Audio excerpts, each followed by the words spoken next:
I mean, listen, we're talking about practice. Playoffs? Don't talk about playoffs. You kidding me? Playoffs? But they are who we thought they were, and we let them off the hook. Hello? You play to win the game. I am very excited to talk about sports!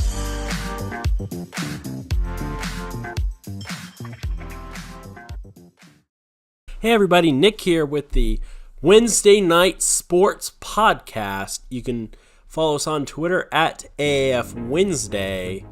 I'm very excited this week to talk about March Madness. It is upon us. Action has already started, so excuse us for being late. I am joined always by my co-host, Logan. How's it going, Logan? It's time for the Wednesday Night Sports Podcast, and we're talking about March Madness. Mamma mia! What is Dick Vitale always say? It's unbelievable, baby! So how's it going, Logan? Are you hyped for March Madness? Oh, I am. I didn't do as much research on brackets like I have previously, so I kind of just threw some stuff together.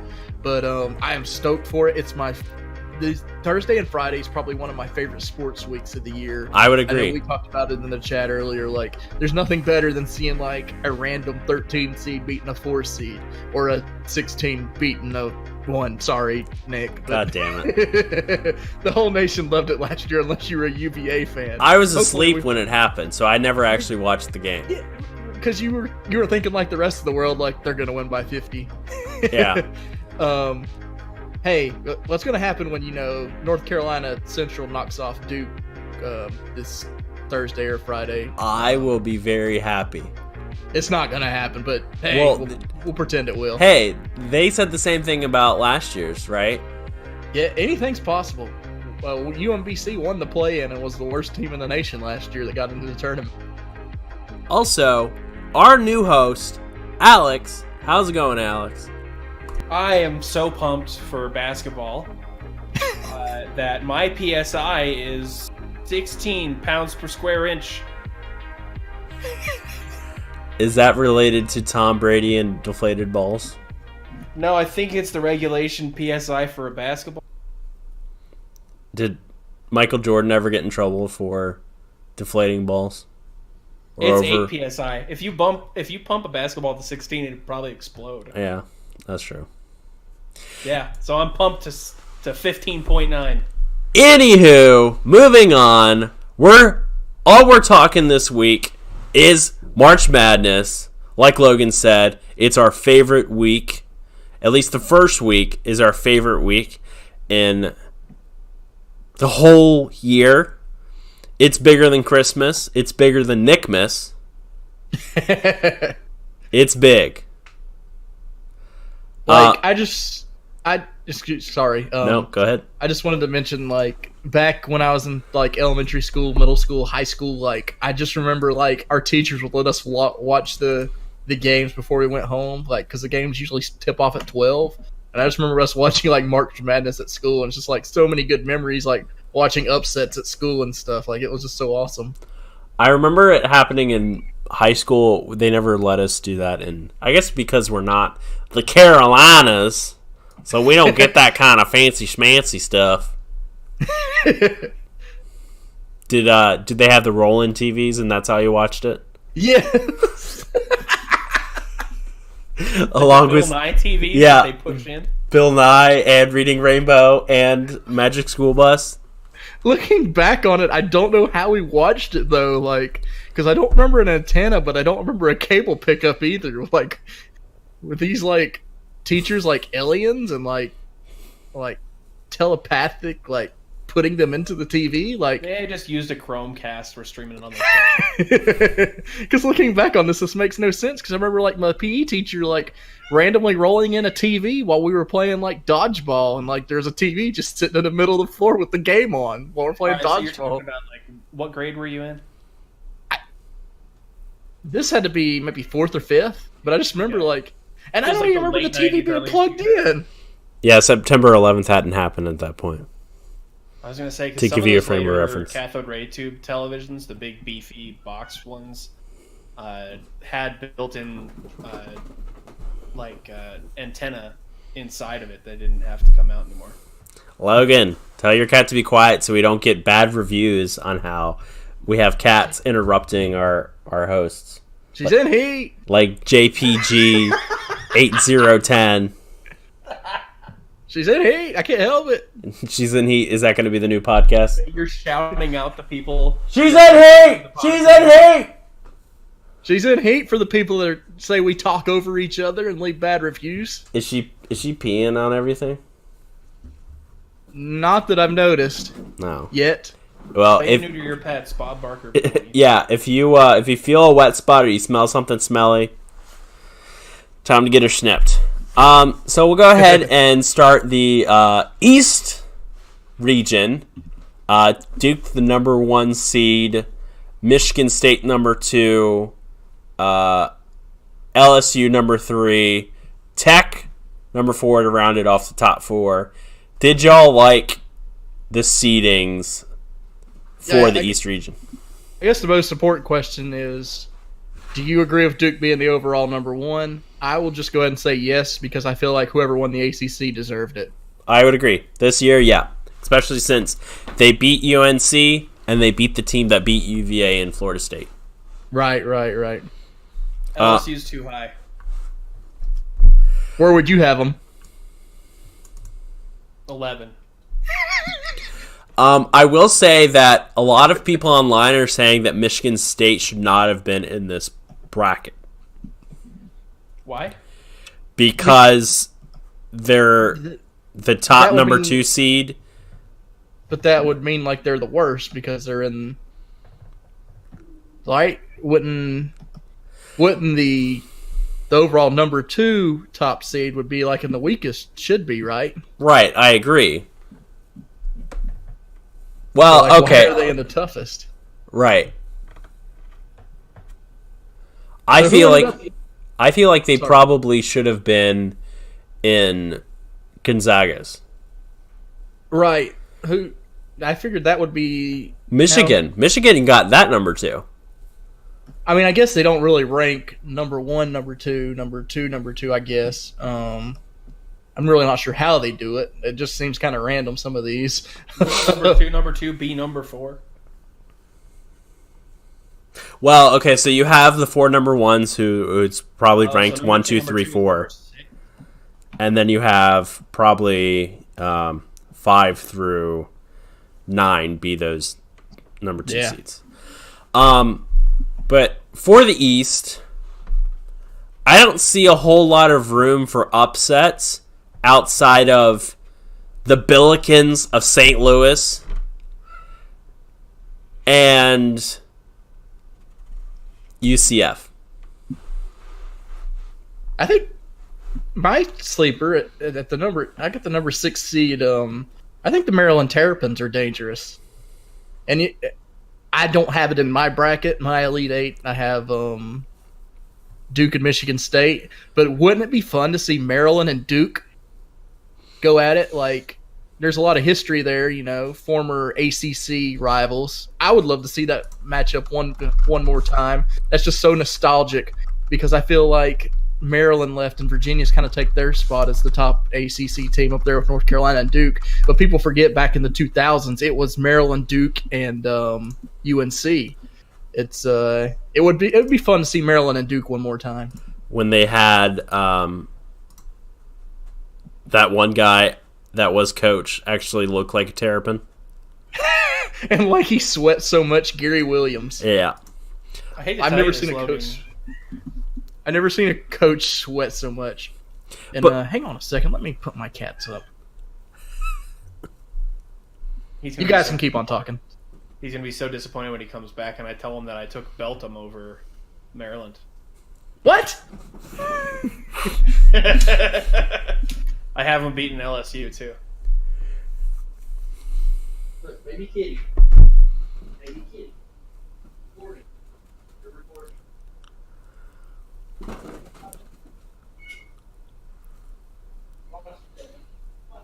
You're gonna cut this, yeah? Which part? The part we're currently in. Oh, yeah. What is Beltem?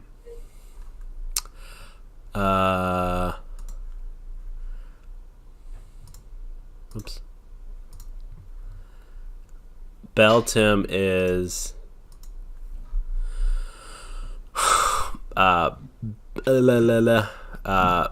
Temple. So they have a play-in game for the 11th seed, and it's I forget what Bell is, but Tim is Temple. All right, I am back.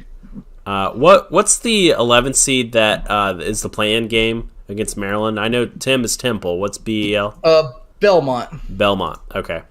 Okay. So what I was going to say about Maryland is that looking at their record, they have a lot of bad losses. For example, they lost to Nebraska in the tournament. They lost to Penn State. They lost to Illinois. They got absolutely smashed by the Big Ten schedule. They started 16-3, and once they got in the Big Ten play, they just got smashed. Yeah. So to me, I have Maryland losing in the first round. To Beltem. Yeah, I also have them losing to Beltem. I debated back and forth, and I may switch it by the time it comes, but right now I do have Maryland going to the Sweet 16 and losing to Michigan State. Yeah. For me, my Elite Eight. Actually, before we get to the Elite Eight, let's talk about what y'all see happening.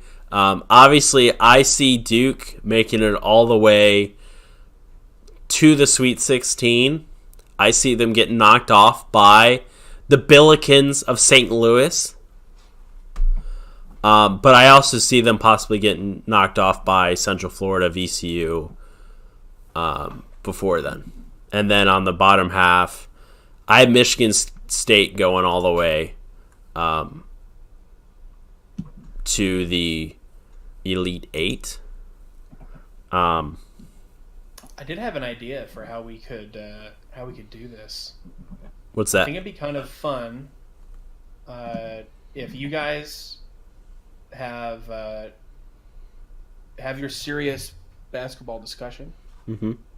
and then when you're ready, I'll tell you who my national champion is, Mm-hmm. and then you can peel it back like the layers of an onion to figure out how we got to my national champion. Okay. All right. But yeah, like with the East, I think it's going to be pretty straightforward. I think you'll have whomever the 11th seed is upsetting Maryland, whether it's Belmont or Temple. And I think Beltem is going to beat LSU as well. Louisville, Minnesota, I don't really care about. I feel like they're the same exact teams playing each other. Yeah, especially since it's Rick. What's the former coach of Louisville? Rick Pitino's son. Rick Pitino's son coaching Minnesota against Louisville. But for me, with outside of Duke, VCU, UCF with their 7-5 center, Virginia Tech and St. Louis, and Michigan State, I don't really. This is kind of a blah bracket to me compared to the other brackets. Yeah. I feel Duke is. That is a trap. Hang on one game second. in I the gotta see. second- I gotta. Sorry, I didn't mean to cut you off. I gotta see what Bowser's fucking with. Okay. You and your cats, all you people. Logan, would you like a sneak peek? Sorry, I didn't mean to cut you off. What were you saying about Duke? I was gonna say that was an odd sneak peek. What? I'm gonna assume. Can you cut that out? Because I was just telling him if he'd like a sneak peek at my national champion while you were gone. But, That was just funny the way you said it. Made Oh. it seem like sexual. well, it is. Now, Alex, what?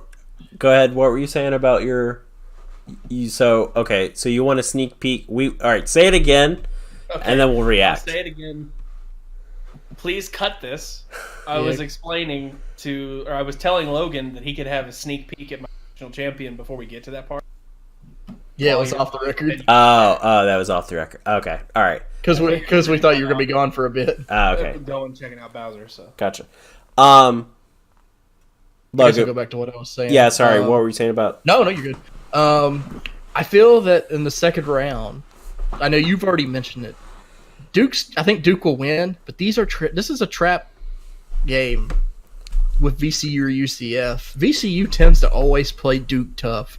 They beat them in 2007, a few years before VCU got on their big run, and then they played a regular season game against them, I think in 2015, where they only lost by 8 to Duke. They just generally play them tough. Like I said, I think Duke wins, but VCU, man, that's not an easy draw for your second round matchup. Yeah, especially with their main guy coming back. Yeah, he went out in the matchup against Rhode Island in the Atlantic 10 tournament in the first half. Right. And after that, they just went downhill. They just did not have the chemistry that they needed to get the job done. So I think they could easily give them a game. Yeah, especially they have a center, Santos Silva, who had over 20 points and over 20 rebounds. And also, against they have Rhode Island. Sorry. I was gonna say Stop cutting VCU has the 7th ranked defense. They're 138th in offense, but the defense is that's going to be what they need to have to slow Duke down. Well, they just play full court press the entire time. Yeah. What's the defense they call it? Havoc. Defense? Havoc. Yeah. They got to create havoc. And you know what's funny is that the creator of the Havoc system, Shaka Smart, went down to Texas, and ain't nobody make me feel this way. With Shaka Smart, went down to Texas. Everybody thought he was this genius, and he has not been able to do anything with Texas. He's also in the Big 12 though. So has he been running the Havoc? I haven't watched much Texas, but are they running the Texas? Not the Texas defense. Obviously, they are. Have they been running Havoc defense? I think so. Okay. I guess he just hasn't had the talent. I guess Texas just can't touch the Virginia talent. I think what it is he has to find guys that can run it, and he's probably dealing with the machine that is the Texas Athletics booster program that just doesn't want to deal with it. I'm surprised that he still has a job. But they made the NIT this year, right?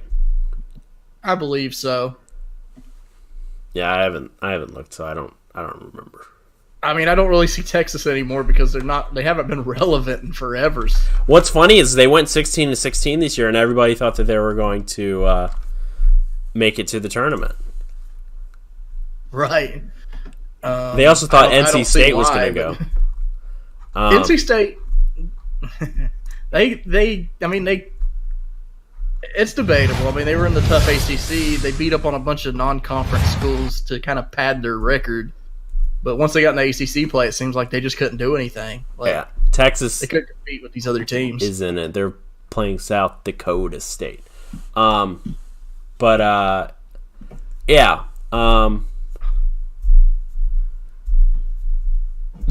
has a 7'5" center. Do you think that's going to cause a problem for VCU or possibly Duke or NCCU? That's what they're... It's going to cause a problem for the center. Yeah, Zion might have... one of two things are going to happen. Zion's going to make this guy look like a fool, or this guy's going to contain Zion. No, I'm saying him being 7'5" is going to be a problem for him. Yeah. My God, Can you imagine? I mean, seriously, the world is not built for you. You're going to be like a stranger in a familiar land. Banging your head on shit. Why do I have this feeling we're going to see Zion if they play dunk on this guy, and it's going to be like some highlight we see forever? Highly possible. Oh, you had this amazing athlete completely dominate some poor asshole with bad coordination because his limbs are longer than any person's limbs ever should be. Some poor college kid. I feel terrible for him. That's Taco Fall, ain't that his name? Fall? Taco Fall. Like in that Vine where this boy's got his free taco. Is Yes. Taco Fall the guy that has been freaking out over Twitter about neighbors in his backyard? Tamba Ali. Oh. Flo Thamba. Mo Bamba. Mo Bamba slaps! So moving on to the West region. I think there's a lot more possibility for upsets. I think Gonzaga is ultimately an extremely overrated number 1 seed. I feel like all they did, I don't feel like, I know that all they did this year was beat Duke, San Francisco, St. Mary, who they ended up losing to in the West Coast Conference Championship. So also when they beat Duke, Duke played one of their worst games of the year. Yeah. So that's got to be kind of thrown in there as well. Yeah. So I could easily see them losing to Syracuse in the Sweet 16, or sorry, round of 32. They're known for runs in the tourney. Yeah. I can see Marquette or Murray State making a pretty far run as well, especially Murray State. Chuck Taylor's team of Murray, Kentucky. I'm looking forward. That's one of the games I'm looking forward to in the first round is Murray State and Marquette. I think that's going to be one of the more fun games on Thursday. Honestly, I hope Murray State makes it to the Sweet 16. I have them going to the second round. I have them beating Marquette in the first round. I have a hot Florida State team beating them, though, in the second. Oh, yeah. I have, in one of my brackets, I have Florida State winning the entire thing. I could see it. I know that sounds crazy, but I could see it. If they play teams the way they play Virginia, and then they don't have an answer for it, then I could see Florida State going all the way. And then you have the bottom bracket, I think looks crazy good. I see Buffalo. Buffalo could easily make a run. Yeah, I got them going to the Sweet 16 in mine. I have them falling short to Michigan, my Elite Eight ultimately, and this is Florida State and Michigan, with Michigan going to the Final Four. Yeah, for me, I have Buffalo making it to the Elite Eight against Florida State. Florida State on to the Final Four? Or is this your national championship one you're talking about? Florida State goes on to Final Four.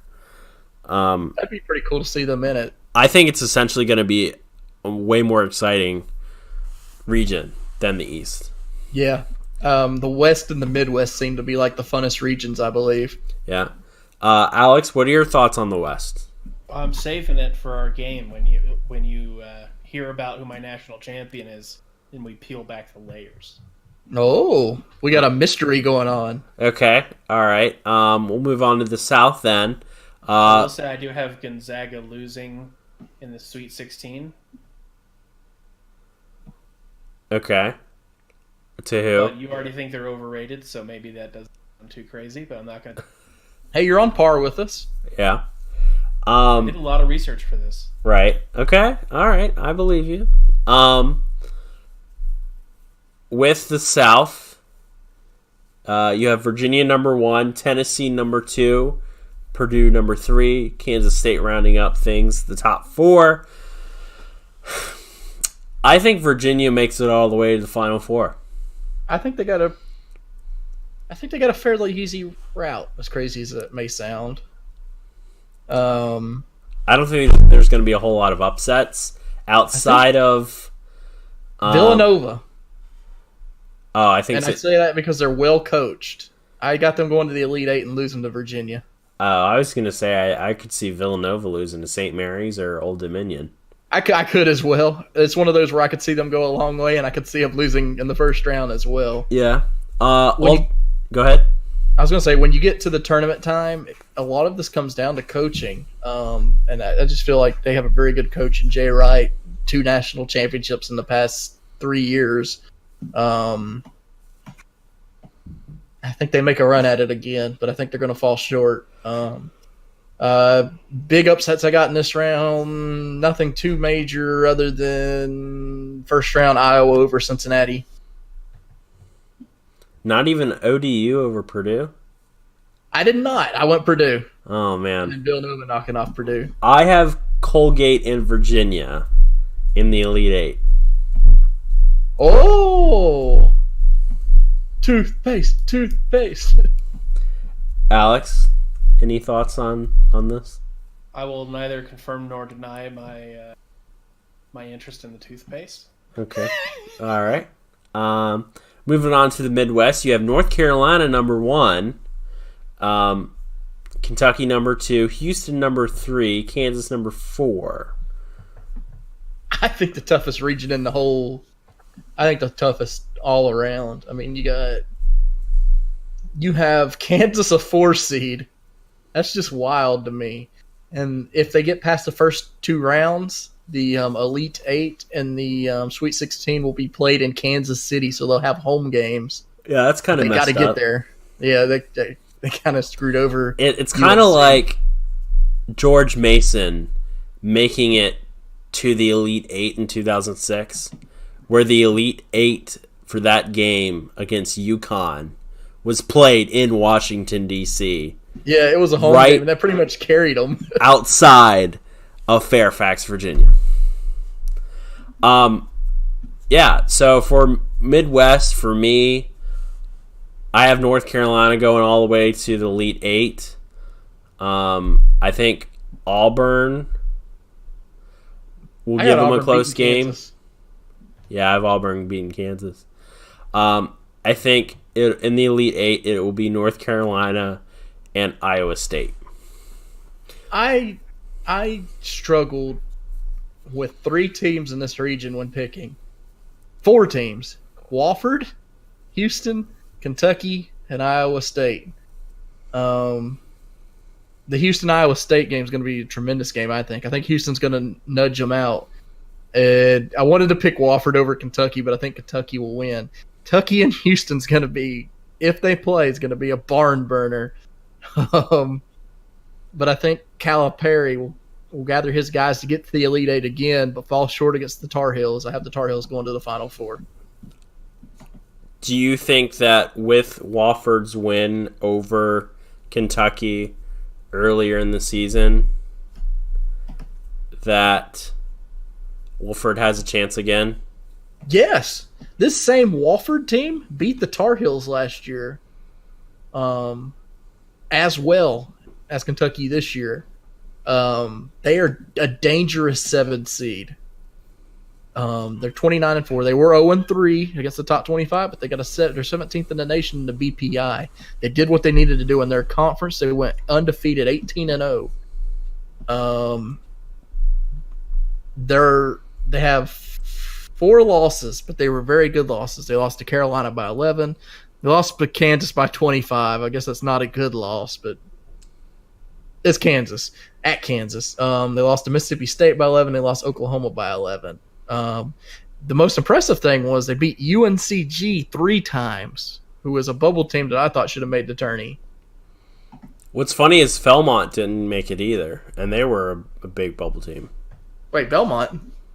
No. Belmont, no. Fenton, no.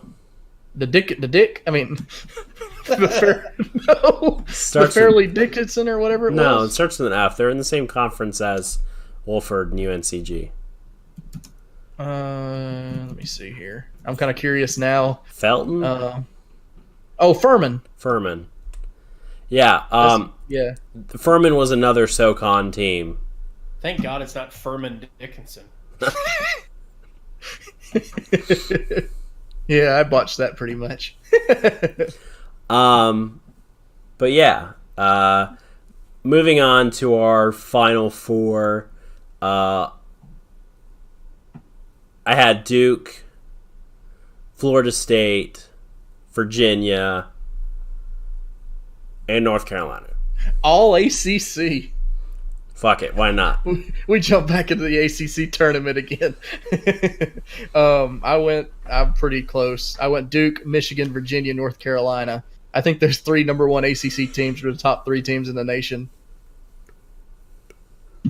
Yeah, what's interesting, though, is that Virginia is actually ranked 5th. Oh. In the AP. Well, I think it's probably because that lost to Florida State. Yeah. But, I mean, Florida State is good.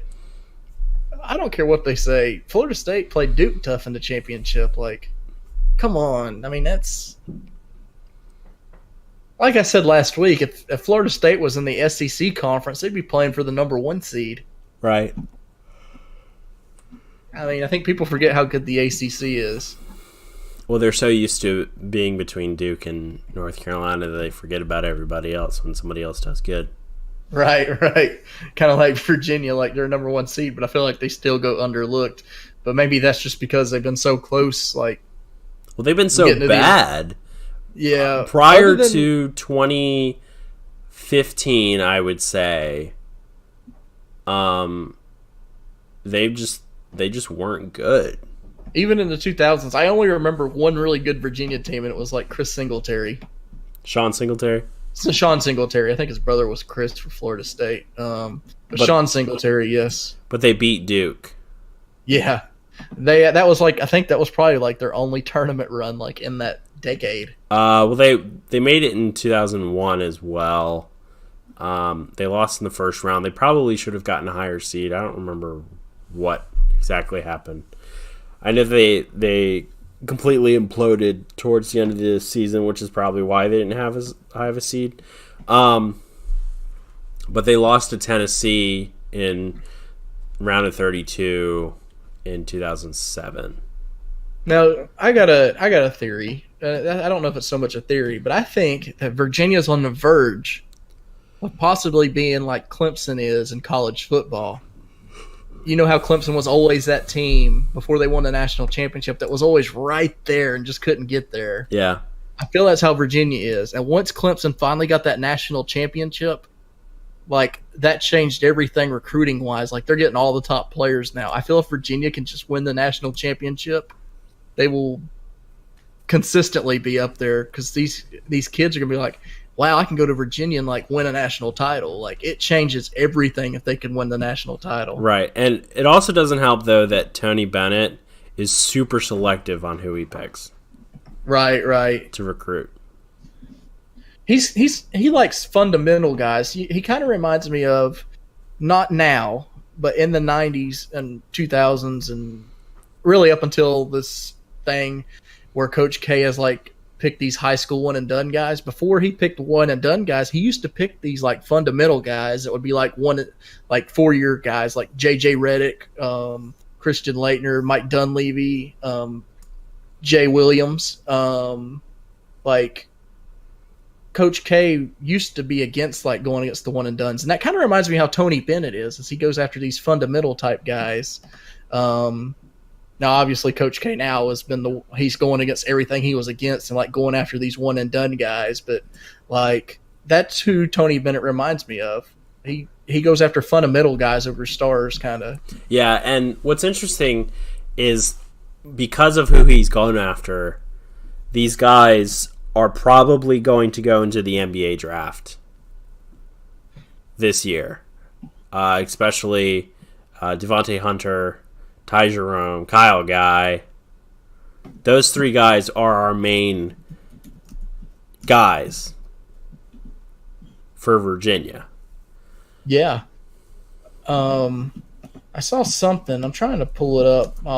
We'll keep talking while I try to find it. But it was players that Tony Bennett has developed into like really good NBA players, like names you wouldn't expect, but they've actually had a nice pro career, like Malcolm Brogdon and other guys like that. Brogdon, Obama. I'll see if I can find it, but we'll keep talking while I try to find it. Justin Anderson.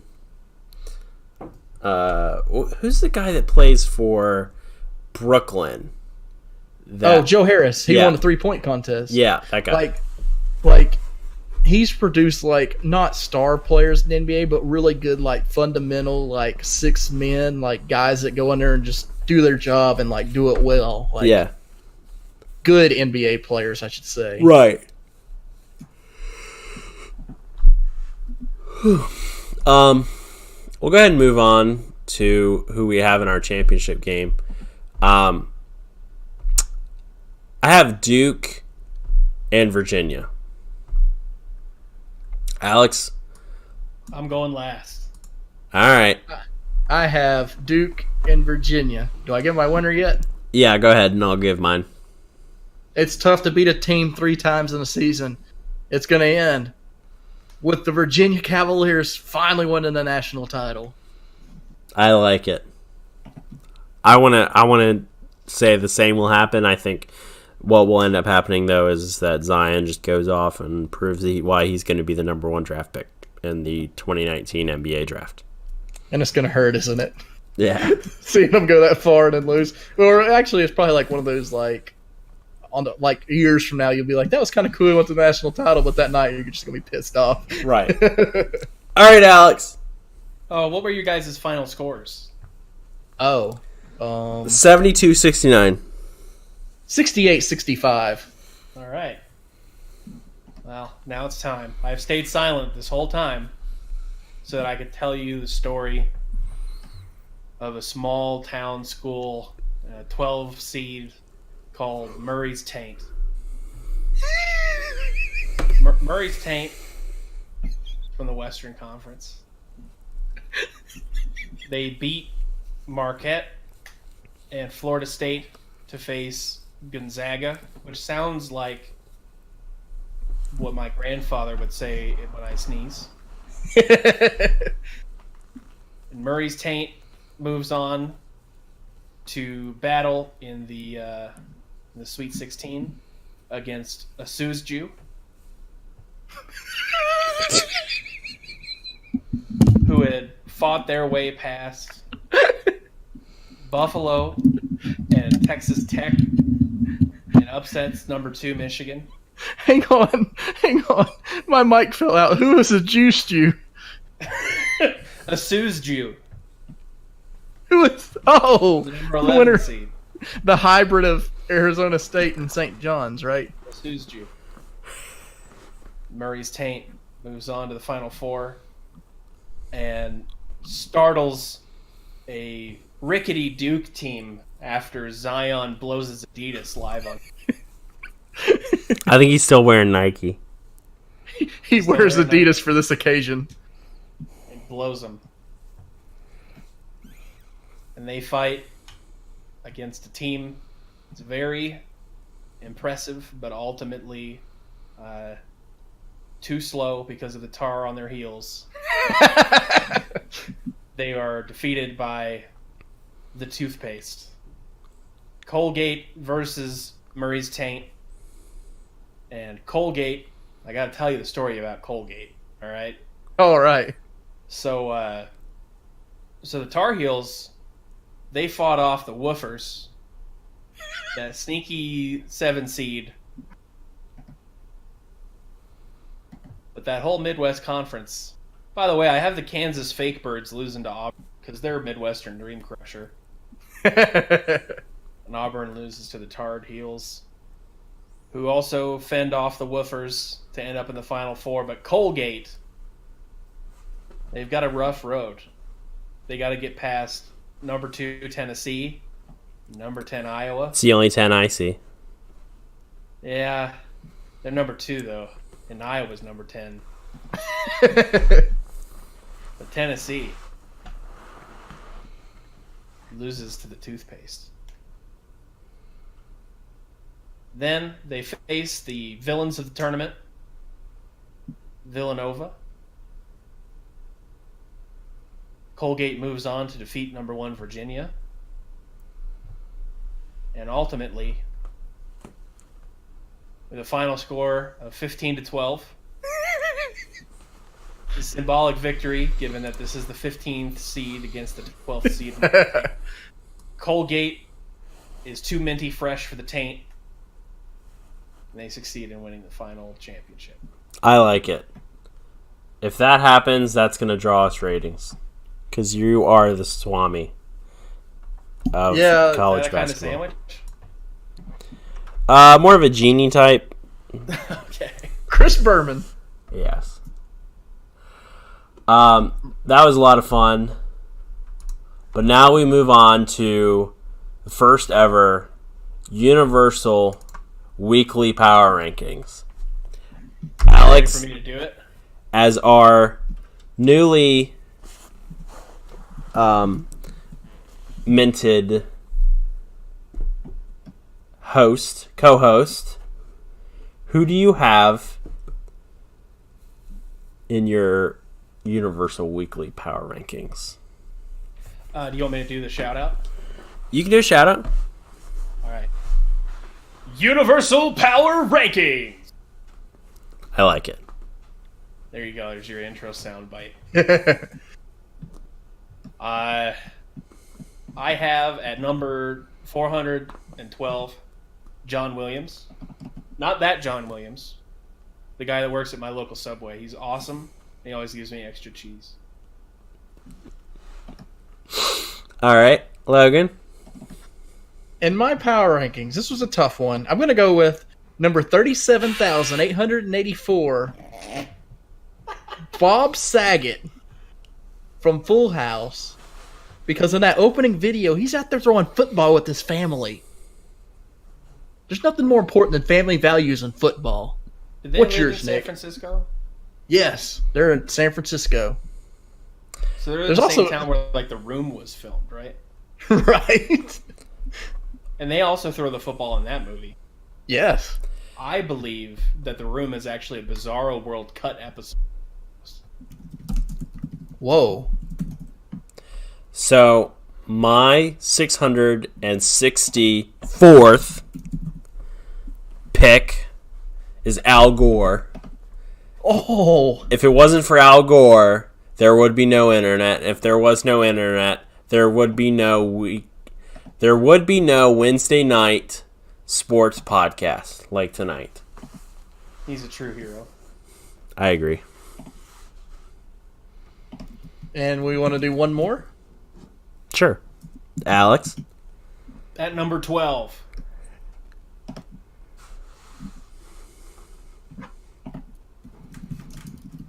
Logan?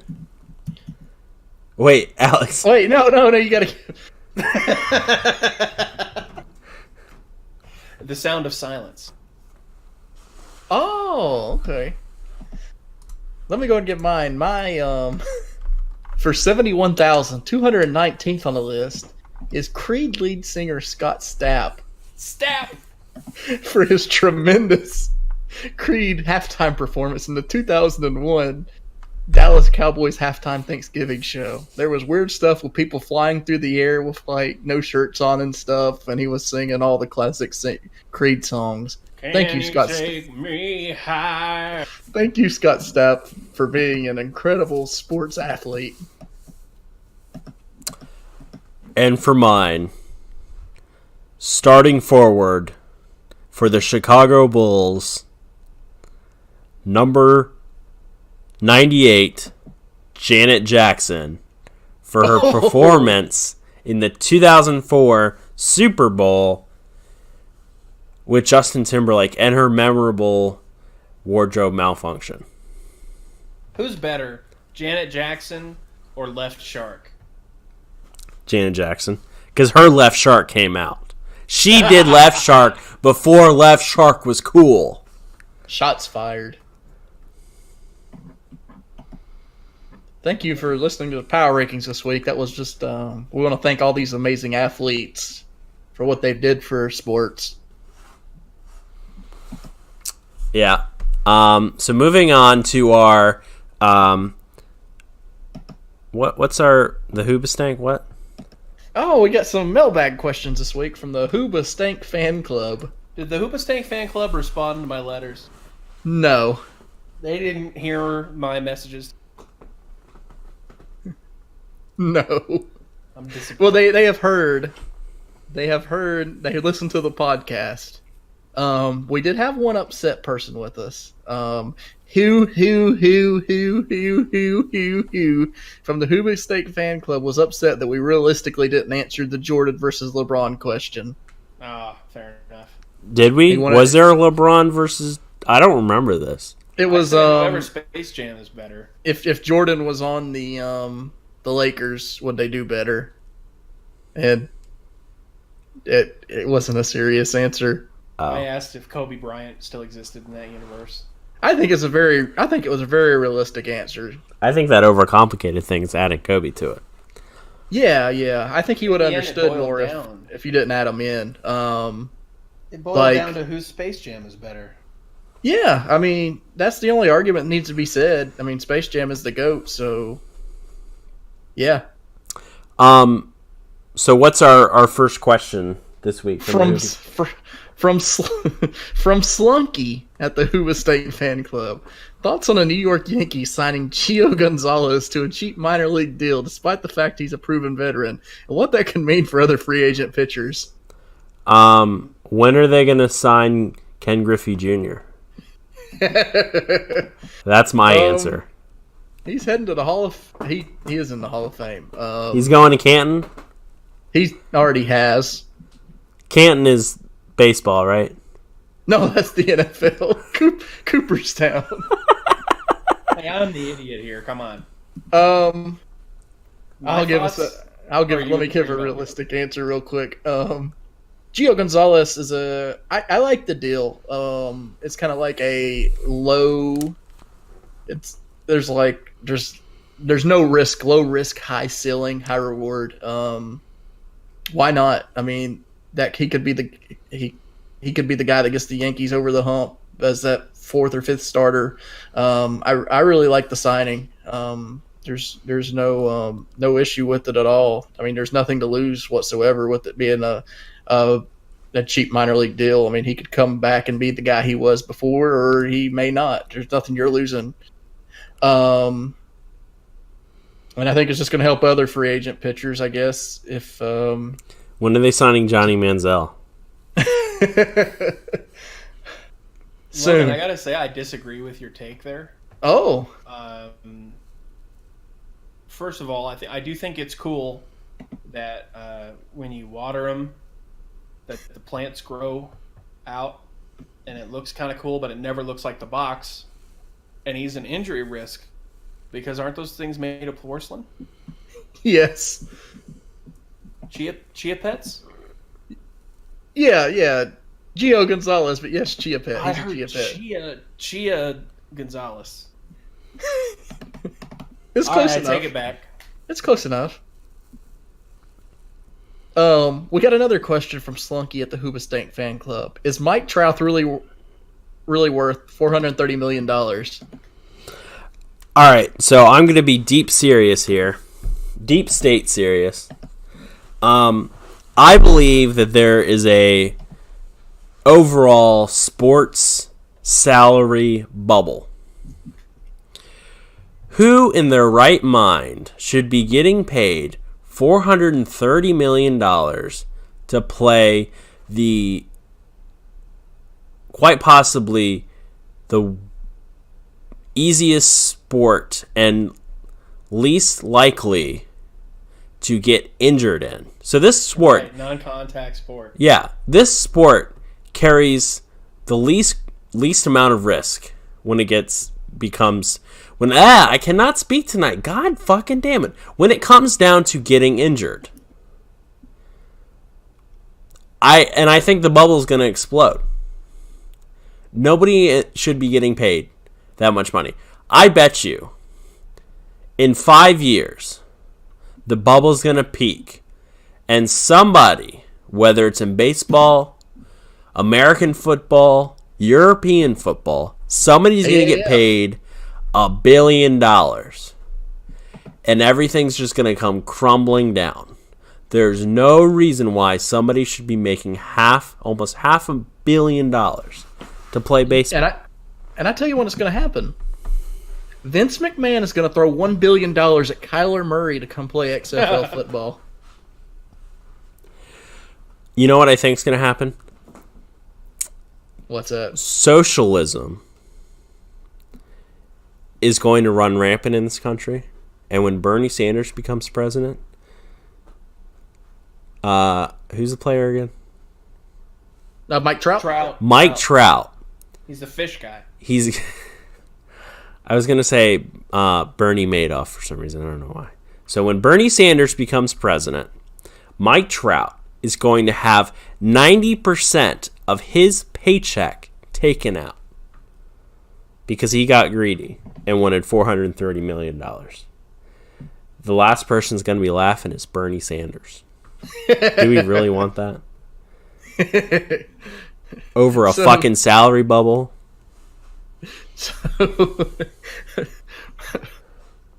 So I agree on the money part. I don't think anybody's worth that money.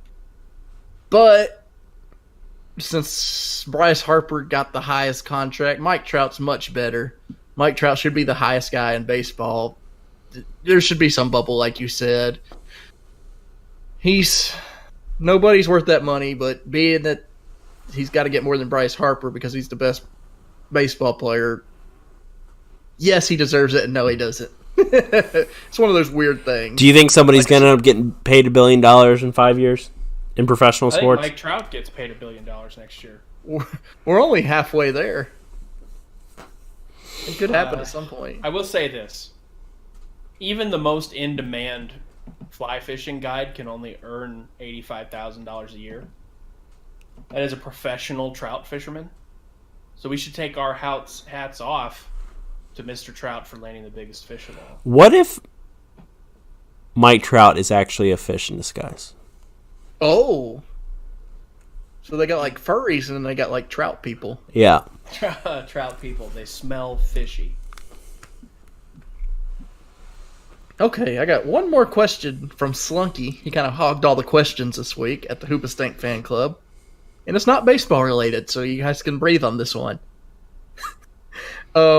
The Dallas Cowboys added Randall Cobb. Does this make them the best team in the NFC East? Here is their bullshit, offense. Logan. Two food-related people in 2 questions. Who is this guy? Is he a farmer? He is. You have to tell me. If he's Slunky is a farmer. And a fisherman. Here's what you look at with the Dallas Cowboys. Their quarterback's Drac. It's Drax. Dak Prescott, Ezekiel Elliott, Amari Cooper, Randall Cobb, and Jason Witten. On paper, it looks good. What do you guys think? I don't care about... No, I'm just kidding. I think that Dak Prescott... I'm sorry, Yvonne. I know you're listening to this, and as a big Cowboys fan and as a big listener of the podcast, I don't think Cowboys are going to be the team to beat this year either. Because Sorry, go ahead. I think in regards to Cowboys as a whole, it might be a repeat of what they've gone through the past couple of years, in which they look good, then they look bad, then they look good, and then they look bad towards the end of the year, like they did this past year. Just inconsistent. Yeah, very Jason inconsistent. Garrett. And it's really unfortunate, especially after what happened in 2016. And they could have easily made the Super Bowl, and then Mason Crosby had to screw everything up. Well, I said I don't think the Cowboys are going to do anything until they get rid of Jason Garrett. He's not the coach that's going to get them over the hump. They have the potential, but I never have liked Jason Garrett. I think he's too pass happy when you got the best running back in the league, or maybe not best running back, but definitely in the top 5. I think Jason Garrett is the perfect example of what an average person in the NFL, like average NFL coach. What an average person could do in the NFL? That's a good response. That's what I think. He's just average. He's just there. very average. And the Cowboys are very average. but they have the luxury of being in a division with the Giants and the Redskins, which means that they're going to be number 2 in their division. I doubt they get a wild card. If they do, it'll be because they were able to beat the Eagles, and if they're able to beat the Eagles, it's more of a reflection on the Eagles than it is on the Cowboys. That said, they did a great job building their team for next year, and that's another thing about Dak Prescott as well, is a great average NFL quarterback. Yeah, their whole team's average other than Ezekiel Elliott. Ezekiel Elliott's good. Amari Cooper is going to be great for them. Yeah, Amari Cooper, yes. I wasn't aware Randall Cobb was still playing. Well, let me give a shout out to Giant Packers fan, TTV Twitch gamer, TTV streamer. After this question was asked, he said he is a Packers fan. He said Randall Cobb sucks. He sucked for a while. He only plays the slot and hardly does well. And then Slunky responded with, "Your mom sucks." Off Randall Cobb. Sucks the knob off the cob. Is Randall Cobb really going to help that much? No. It just seems like he was hurt the past 2 or 3 years with Green Bay and was never the same. No, slot receivers are important, and Randall Cobb will look better than he is because the slot position is more exploitable, especially in an offense with Dak Prescott. But no, as far as slot receivers go, I don't think he cracks the top 10. And I don't want to make division picks yet until after the draft, but right now, an early favorite, I would just go with the safe pick at the Eagles. Yeah. Yeah, I think Makes sense. that is the safe pick. Sorry, Yvonne. Hopefully you still listen and find out what kind of food fetishes Logan has next week. And actually, I don't think the Redskins are a terrible pick either, as crazy as that may sound. That is crazy. But they got Case Keenum. He's a good game manager, not a great quarterback. Picked up Landon Collins. If they can make the right picks in the draft, we'll see. Think about how bad their cap situation is right now. They are in a bad cap situation. But I will say, if Alex Smith didn't go down last season, what could have been? Because they just finished right outside the division. They could have been competitive, but the Redskins are not in a position to make a run. No, not Super Bowl at all. They're definitely not a Super Bowl contender. I'm just more so the East. They went into Thanksgiving week with a shot to take the lead and didn't do anything after Alex Smith broke his leg.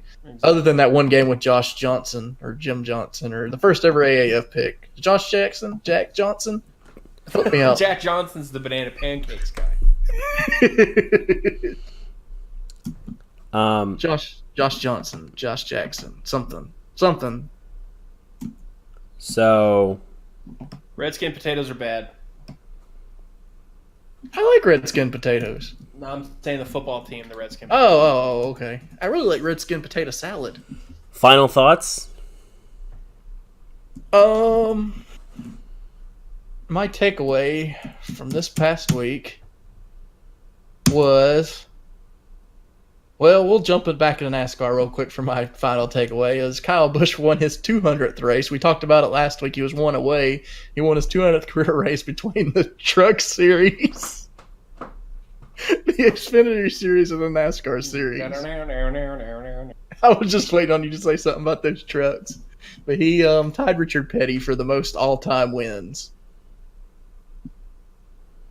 My takeaway this week is that big and tall stores need to sell a 2 tall, because I don't need to buy an 8XL. I need to buy a 3XL 2 tall.